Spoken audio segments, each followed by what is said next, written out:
Hi everyone and welcome to the channel, and today we're going to talk about 10 things we never waste our money on. So I'll kick off with number one. First of all, designer clothes. So personally, I think this is one huge marketing trap and a hugely successful one at that. And I also have fallen into this trap, buying the hugely expensive trainers, Louis Vuittons, t-shirts, 100, £200 a piece.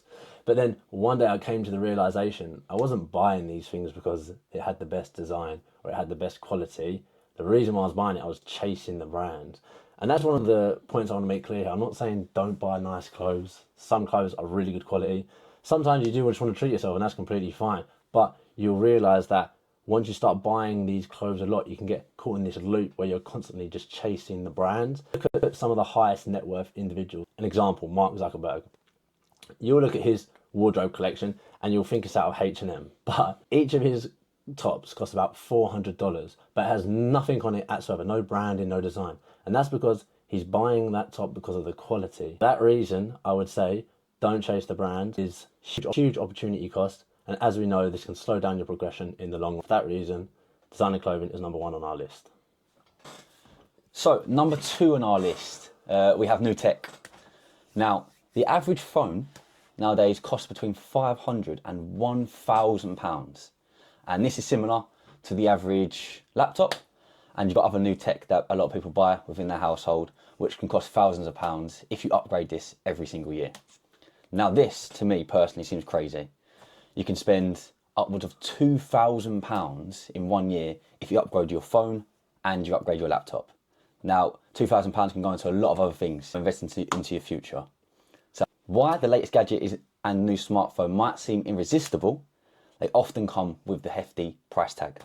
And let's be honest, do you really need this new smartphone, new laptop, when your current one is actually working and does get the job done? And if you actually do need an upgrade, wouldn't it be best to go and look secondhand into other things like eBay or Facebook Marketplace, where you can get tech that people don't want at a fraction of the price? At number three, we have unused memberships and subscriptions. So I think this is a really common one and it's really avoidable. Just first of all, ask yourselves, how many TV series, platform and services do you have? I mean, everyone has the Netflix, Amazon Primes, but then all of a sudden you see Disney Plus has got an ad out there for a new TV, a new series that you need to watch right now, and now all of a sudden you've got free on the go. So I think one thing that we all say about these sort of subscriptions or services that we have is because they're only £10-15 a month, it doesn't matter too much. But this is where people get lost, because yes, maybe one isn't so bad, but the problem is you can probably find 2, 3 or even 4. And now when you do that month on month and then even year on year for a lot of people, that really does compound. So I'm not going to stay too long on this one, but how I will leave it is just check your memberships and subscriptions. If you're not using them, don't try and justify why you should keep them, just cancel them and you might realise you save a fair bit of money. Fourth we have on the list is lottery tickets. Sure, the illusion of hitting the jackpot can be very tempting. It's to not have to worry about money ever again. However, the odds are stacked very much against us when we play things like the lottery. In the UK, the odds of winning the Euro Million jackpot are 1 in 139 million. For me personally, I don't really like those odds. Therefore, spending your hard-earned money on the lottery every week, it can build up. And why wouldn't you invest that into something that can actually get a return? For example, investing that money, even if it's small amounts of money, into the stock market, or investing it into yourself. Save up that money and do a course on something that you've really wanted to learn. Maybe this like guitar lessons or other things that you've always wanted to do, instead of just wasting money, because the odds are so bad and so heavily not in your favour. So number 5 on our list, we have high interest debt. Now this is a really grey area, so I want to be careful here.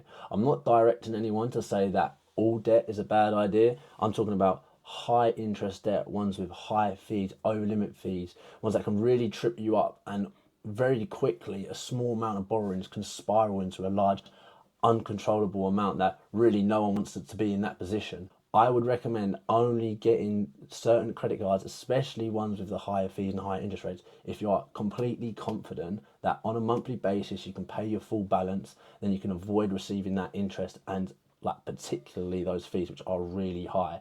Don't get me wrong, again, there are some really good credit cards out there if you're using them the correct way, also ones with lower fees and lower rates. So what I would recommend is just really shop around for the best offer. But the key point here is avoid the ones that are really high in interest and with those fees. So definitely do your research before opting in.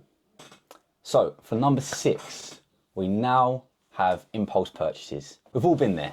You see something shiny and new, and before you know it, you've swiped your card and you've bought it. But those impulse buys can quickly add up. And over the year, it can be hundreds of pounds up to thousands of pounds. And it leaves you with buyer's remorse. Did you really need that item? Personally, what I do now, I normally wait a week before buying something. If I see something I want, I add it to the basket, or I write it down or save it somewhere, and I come back to it a week later. And then after that week, if I still want it, I buy it. However, most of the time when I do this, when I've used this method, I'd say about 70% of the time now, I don't buy it. I didn't really want it in the end. It was just an impulse to buy. But just think and try to use methods so you don't fall into the trap of impulse buying.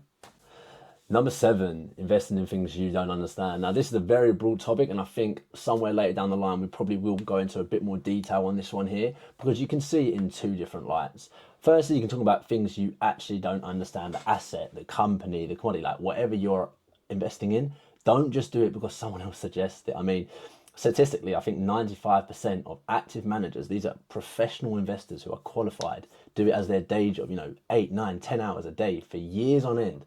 95% of them people don't beat the market. So chances are your friend Joe down the pub who recommended a stock to buy probably also isn't going to beat the market. So that's just something to consider. But then you also have the other side of it, and that would be the platform you're investing in. So one thing that people don't realize, which is actually very key here, is that investing in, let's say you're doing ETFs, investing in one that charges 0.04% or 0.1%. Do that over a 20-year period. That tiny difference in the charge, the fee that they apply into your account really does diminish your returns. So one thing I would say is do keep an eye on that and what's being charged for your account. So you really want to fully understand not just what you're investing in, but also what you're investing on. So now on to number 8, buying brand new cars. Few facts here. The average new car will lose on average between 15 and 25% of its value in the first year after you've bought it. And this increases to upwards of 60% after 3 years of owning the car. That means if you bought a car for 50k, after 3 years, it might only be worth £20,000. To me, this seems like a massive loss. This does not include maintenance cost of that car. So for me, I opt for a more affordable car that won't break the bank, and then I'll have that extra money to invest in myself or invest in the market. But yeah, brand new cars, not a great investment. Now, at number 9, we have eating and drinking out frequently. Now, I'm not saying here be locked away in your house like a prisoner and never go out. Not at all. I like a cheeky Nando's or a pub grab lunch as much as any person does on the weekend. But what we're talking about here is like frequently eating out, drinking out, dinners, lunches all the time. I mean, let me just quickly throw some numbers at you. Let's say you work in the office 5 days a week and you get lunch. You're doing £10 a day. It's £50 at the end of the week. You have a dinner with your partner once a week. Now, I'll go mid-range, let's say around the £70 mark. And then on top of that, you go out with the boys. And again, I'll lowball here. You go out with the boys on the weekend or the girls, you do £50. So now you've got your lunch at 50, you've got £70 and your dinner at 120 and 50. So it's about 170 a week. Right, now, it doesn't sound too much when you're doing each bit individually, but do that over the month, that's 680. Now do that over the year, that's close to £9,000. Now this is something that can so easily be avoided. And again, I'm not saying don't go out, we all need to enjoy ourselves 100%, but I necessarily don't think there's a need to eat out every single day. I do it where I only eat out on a Friday if I'm eating out for lunch at work. Again, move that date night from weekly to bi-weekly, and same with going out with the boys. You'll notice that you're still going out, you're still enjoying yourself, you're still living your life, but huge savings in the bank with that one. So maybe keep that in mind. Now, last but not least, we have low quality items. Now, it might be tempting to opt for the cheapest option, but most of the time, in the long run, it could actually work out costing more money. Cheaply made products often need to be replaced more frequently, leading to additional expenses down the road. I personally don't mind investing in high quality items that will stand the test of time and save you money potentially in the long term. And that, guys, is the 10 things we don't waste money on. Thank you for watching.